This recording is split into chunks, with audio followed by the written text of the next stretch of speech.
Novo Testamento, lição de número 39.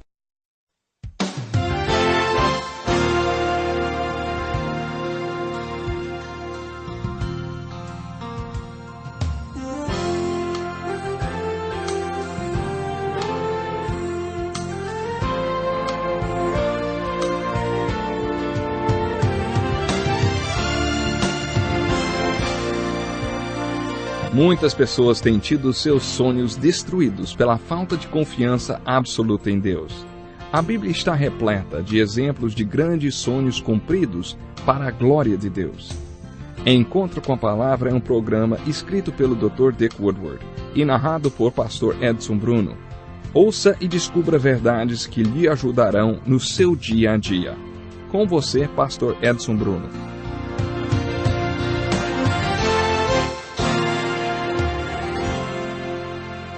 Seja muito bem-vindo ao programa Encontro com a Palavra. Este programa faz parte do estudo de todos os livros da Bíblia.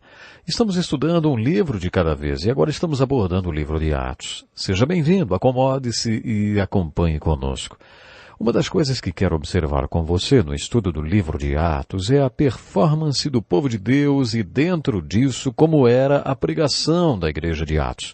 Pedro foi o primeiro pregador presente nos primeiros capítulos do livro. Depois vimos o sermão de Estevão.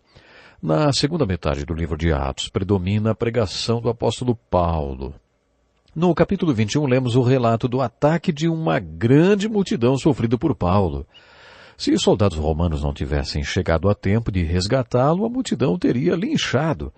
Quando estava sendo levado para a fortaleza, onde seria mantido preso, Paulo implorou ao comandante que o pusesse no chão e o deixasse falar à multidão. Imagine se Paulo perderia uma oportunidade de pregar, hein? É assim que se sente todo missionário ou evangelista quando vê uma multidão, e aquela era uma oportunidade de Paulo pregar o evangelho. No final do capítulo 21, lemos que os soldados o colocaram no chão e Paulo começou a pregar em hebraico. Foi um sermão magnífico, registrado no capítulo 22. Repare que esse sermão foi diferente daquele que ele pregou no Areópago, em Atenas. Neste aqui, ele não citou nenhum poeta, nem filósofo, nem usou de palavras persuasivas de sabedoria. Ele simplesmente deu seu testemunho, como costumamos dizer, e contou sobre seu encontro com Deus. Ele falou de sua experiência pessoal com Jesus Cristo e como se converteu na estrada de Damasco.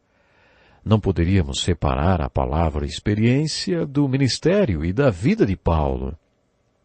O versículo 22 do capítulo 22 diz que a multidão ouvia Paulo, até que levantaram a voz e gritaram: "Tira esse homem da face da terra, ele não merece viver." Estando eles gritando, tirando suas capas e lançando poeira para o ar, o comandante ordenou que Paulo fosse levado. Faz 40 anos que eu prego e nunca nenhuma das minhas plateias tirou a roupa e nem jogou poeira para o ar gritando e chorando, desejando que eu morresse. Já pensou? Mas isso aconteceu com Paulo. Quando o comandante viu tudo isso, decidiu tirá-lo dali e levá-lo para uma fortaleza. Quando os romanos prendiam alguém para chamar a atenção do povo e mostrar o seu poder, eles costumavam acorrentar o prisioneiro a um tronco e dar 39 chibatadas, preparando-o para o interrogatório. Enquanto estavam acorrentando Paulo ao tronco, ele perguntou: "Escuta, você tem o direito de açoitar um cidadão romano sem que ele tenha sido condenado?" O comandante perguntou: "Diga-me, você é cidadão romano?" Ele respondeu: "Sim, sou." O comandante disse: "Eu precisei pagar um elevado preço por minha cidadania." E Paulo respondeu: "E eu a tenho por direito de nascimento." Quando leio esse texto, fico me perguntando se Paulo poderia impedir aquela surra, dizendo que os soldados não podiam fazer aquilo com um cidadão romano sem julgá-lo antes. Por que então ele não fez o mesmo quando apanhou em Filipos? Você está lembrado do que aconteceu em Filipos? É claro que ele queria que a cidade ficasse de cabeça para baixo como realmente ficou lá. Mas aqui no capítulo 22, depois de verem que não podiam surrá-lo, levaram-no para a prisão. No dia seguinte, decidiram que Paulo seria julgado. O julgamento de Paulo começa a ser relatado no capítulo 23 de Atos e é o primeiro de uma série pelos quais ele passou. O início do julgamento é empolgante.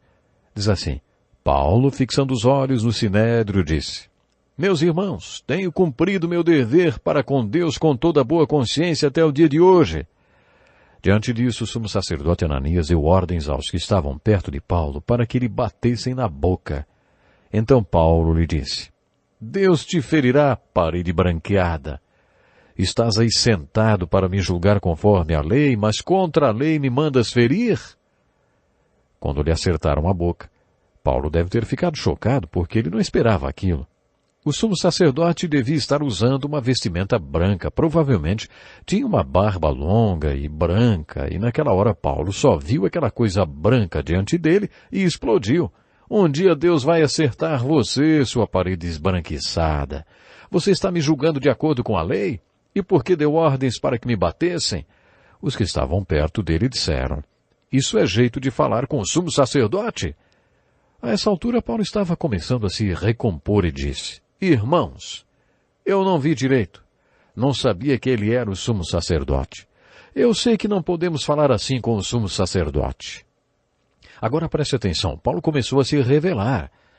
Ele olhou para todo o tribunal e, pelo que podia presumir, metade dos que estavam ali eram fariseus, o que significava que eram judeus fundamentalistas, organizados para preservar a ortodoxia da fé judaica. A outra metade era de saduceus.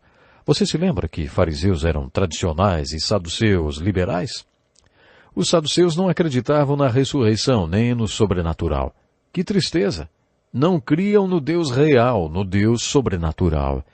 Quando Paulo percebeu que aquela sala era composta por dois grupos rivais, ele declarou: Irmãos, sou fariseu, filho de fariseu.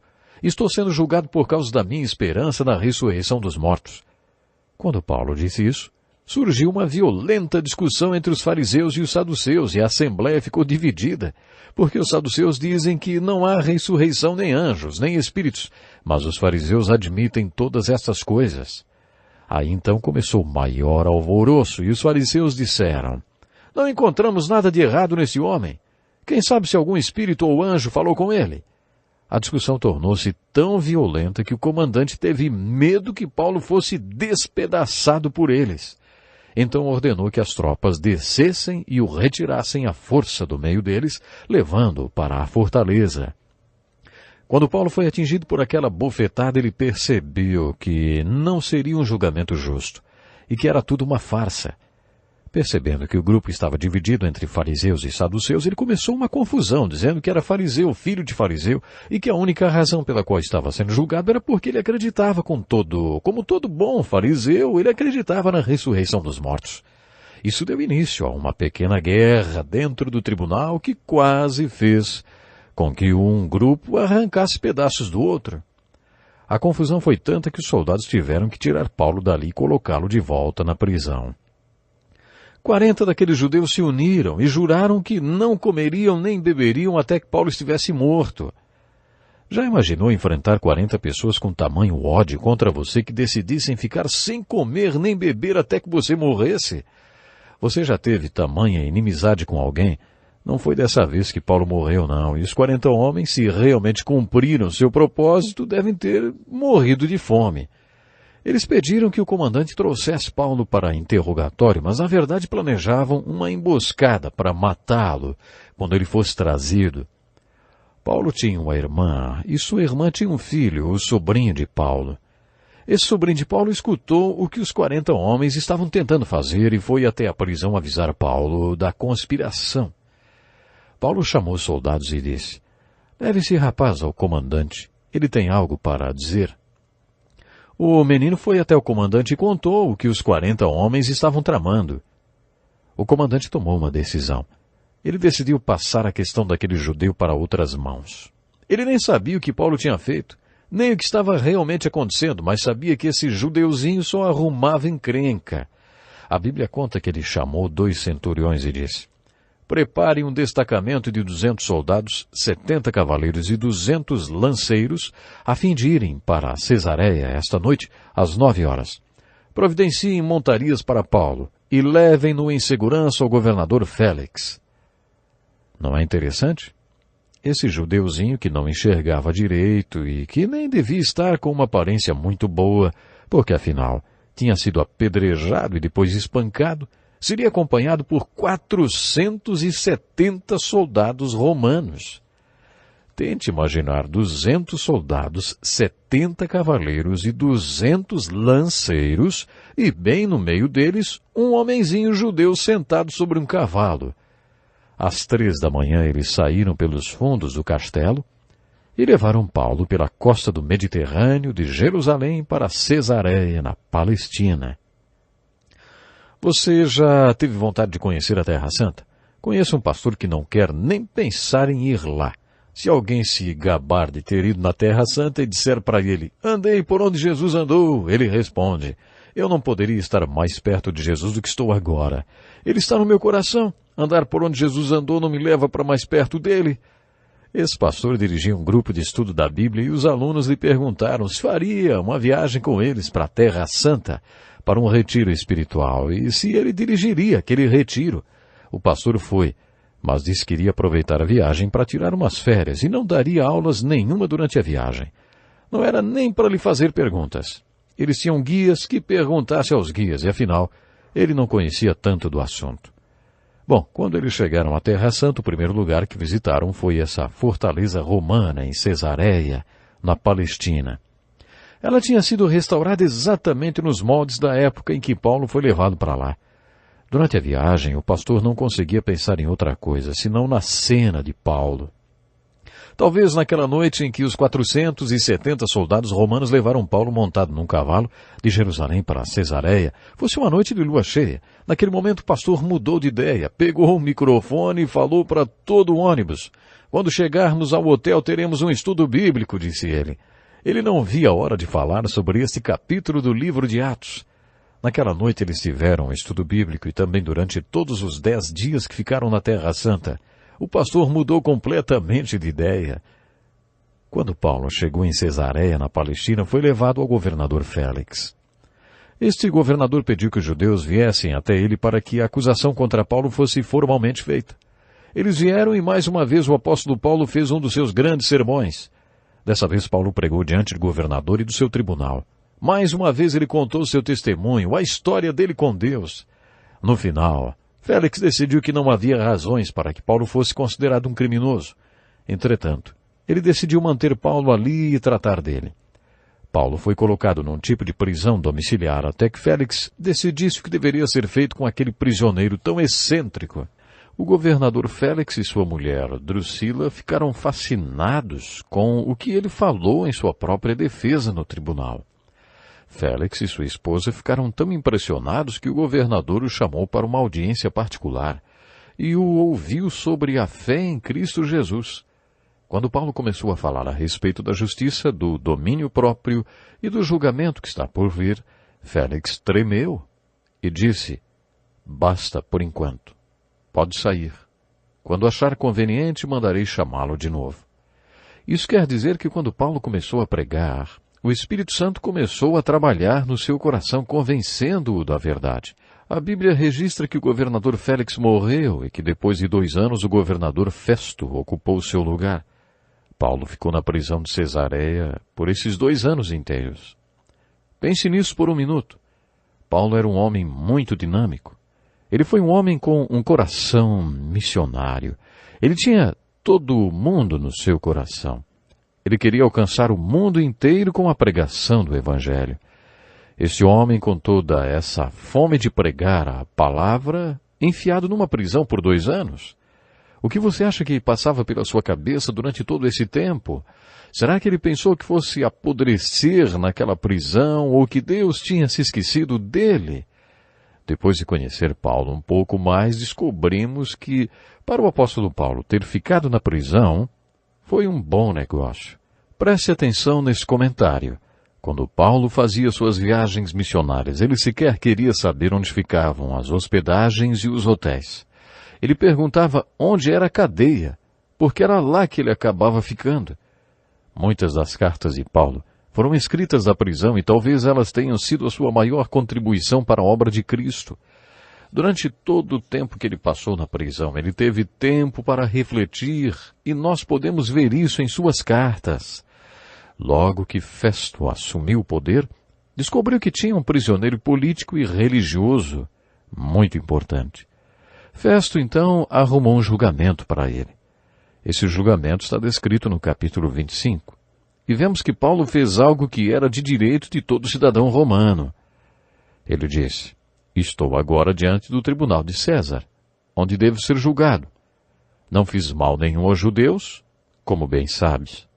Se de fato sou culpado de ter feito algo que mereça a pena de morte, não me recuso a morrer.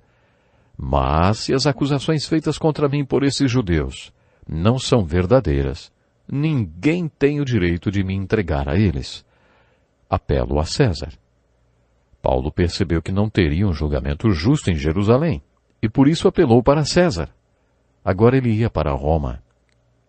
Enquanto Paulo esperava para ser transferido para Roma, um rei e sua rainha visitaram o governador Festo.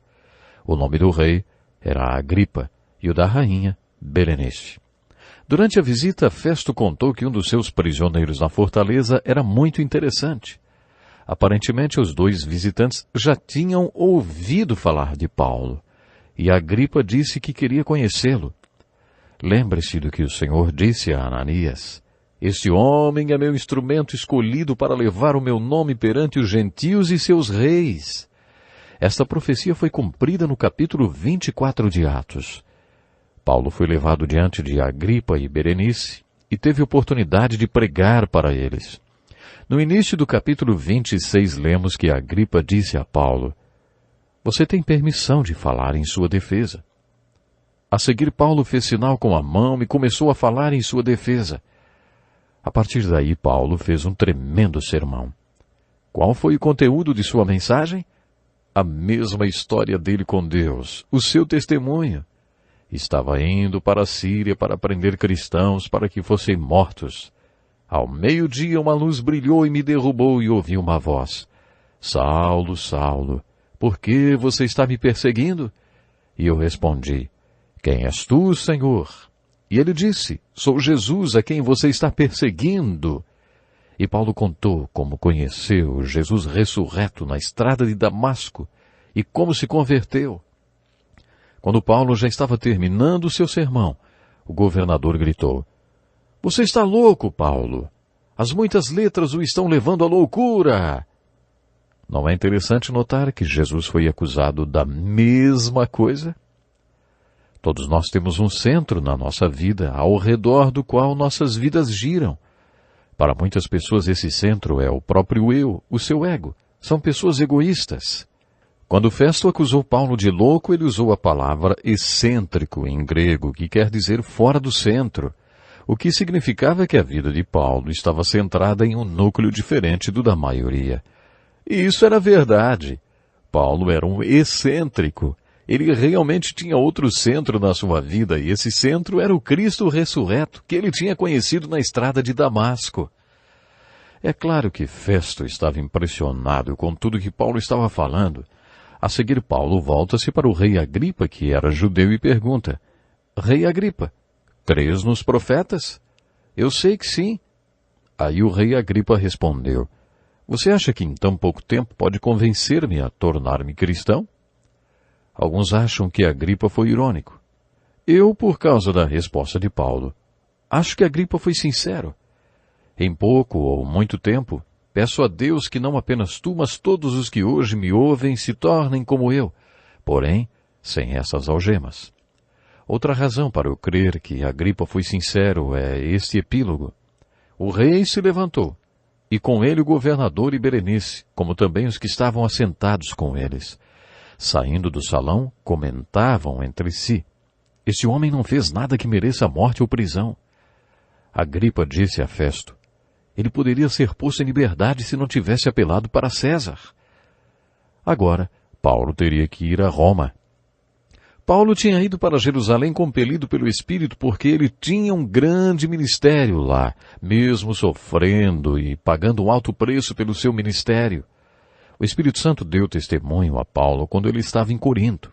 Quando Paulo teve aquela intervenção divina em Corinto, Deus mandou que ele desse testemunho em Corinto e anunciasse o Evangelho naquela cidade. Ali Deus disse a Paulo que ele daria testemunho em Roma. Isso queria dizer que ele tinha que ir a Roma. Foi por isso que ele apelou a César, não apenas para ter um julgamento justo. O Espírito Santo tinha posto em seu coração a convicção de que ele deveria ir a Roma. Apelando para César, o Império Romano teria que pagar todo o custo da viagem até Roma. Paulo foi para Roma como convidado do governo. No capítulo 27 de Atos, encontramos o relato da viagem de Paulo a Roma. É uma história empolgante. Paulo foi colocado num navio que estava prestes a partir para Roma, mas havia dúvidas quanto à partida por causa das condições climáticas. Paulo avisou os oficiais romanos: Senhores, vejo que nossa viagem será desastrosa e acarretará grande prejuízo para o navio, para a carga e também para a nossa vida. É claro que os romanos não deram ouvidos a um simples prisioneiro. Assim eles partiram e, exatamente como Paulo havia avisado, foram pegos por uma terrível tempestade. A situação era tão difícil que tiveram que jogar a carga ao mar. No terceiro dia, lançaram fora com as próprias mãos a armação do navio. Não aparecendo nem sol nem estrelas por muitos dias, e continuando a bater-se sobre nós grande tempestade, finalmente perdemos toda a esperança de salvamento. Depois de já ficarem muito tempo sem comer, Paulo se colocou no meio deles e disse: Os senhores deviam ter aceitado o meu conselho de não partir de Creta, pois assim teriam evitado este dano e prejuízo. Mas aí ele acrescentou: Mas agora recomendo-lhes que tenham coragem, pois nenhum de vocês perderá a vida, apenas o navio será destruído. Pois ontem à noite apareceu-me um anjo de Deus a quem pertenço e a quem adoro, dizendo-me: Paulo, não tenha medo, é preciso que você compareça perante César. Deus, por sua graça, deu-lhe a vida de todos os que estão navegando com você. Assim tenham ânimo, senhores. Creio em Deus que acontecerá do modo como me foi dito. Devemos ser arrastados para alguma ilha. E a tempestade continuou. A Bíblia relata que eles não comiam havia 14 dias. Neste momento, Paulo demonstra sua capacidade de liderança e fala mais uma vez com todos. Hoje faz 14 dias que vocês têm estado em vigília constante sem nada comer. Agora eu os aconselho a comerem algo, pois só assim poderão sobreviver. Nenhum de vocês perderá um fio de cabelo sequer. Como Paulo tinha tanta convicção? Porque Deus lhe havia contado. Tendo dito isso, tomou o pão, deu graças a Deus diante de todos. Então partiu e começou a comer.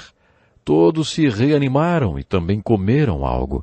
Estavam a bordo 276 pessoas. Depois de terem comido até ficarem satisfeitos, aliviaram o peso do navio, atirando todo o trigo ao mar. O relato continua e o navio acabou sendo pego com tanta violência pelas águas que se partiu em pedaços, e os soldados quiseram matar os prisioneiros. O centurião queria salvar a vida de Paulo e ordenou aos soldados que não matassem ninguém. Então eles nadaram ou boiaram em tábuas até a praia de uma ilha chamada Malta. Foi um milagre eles terem chegado em terra. Quando todos estavam pegando madeiras para fazer fogo, uma víbora picou a mão de Paulo e ele a atirou longe. Os que viram o que aconteceu pensaram que mais um prisioneiro havia recebido o castigo que merecia. Mas Paulo não morreu por causa da picada, nem sua mão ficou inchada. As pessoas começaram a dizer que ele era um deus. Você já está se familiarizando um pouco mais com Paulo, não está? Esse homem que conhecemos melhor com o estudo da segunda metade de Atos foi o autor das cartas que estudaremos a seguir. Tenho que encerrar agora o nosso programa, mas gostaria de saber se você é como o rei Agripa que disse: você quase me convenceu. Se você é, não adie sua decisão para amanhã. Não podemos garantir como será o nosso amanhã. Pense nisso e até o próximo programa. Que lição importantíssima. Obrigado, Pastor Edson Bruno. Prezado ouvinte, coloque em prática o que você ouviu aqui.